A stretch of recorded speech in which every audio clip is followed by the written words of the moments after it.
Now, when you start a question involving directions of the compass and an object above it, please make sure that you draw your north, south, east, west axis obliquely.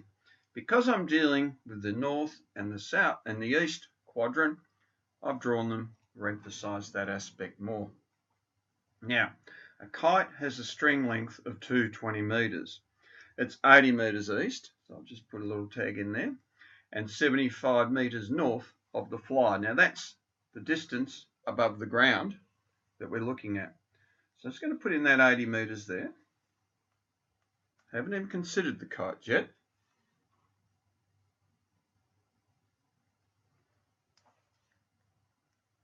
So I should say 80 meters there and 75 meters north, and I'll shade that in.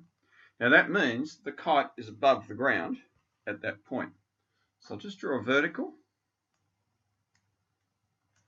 And my kite. Excuse the lousy kite diagram. So I have two triangles. Base triangle number 1, and I've got triangle number 2, and the string length 220 meters. So I'll work in base triangle number 1 first. Just resketch that. Now if you can visualize these quite well, you might be able to get away without the diagram. But if, like me, you need to make sure you can visualize it better, go right through, even to the shading. I'll call that A, and we want the height B. So two aspects of the question: triangle 1, A, triangle 2, B. Once again, it's the hypotenuse that we're working with.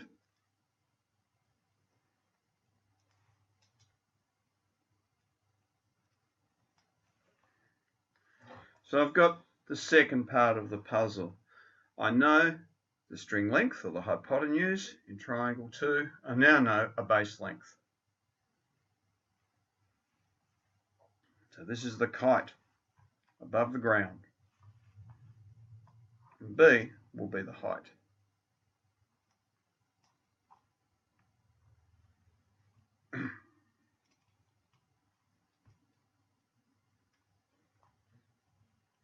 So it's a excuse me, square of the hypotenuse less the square of that base length that we know about.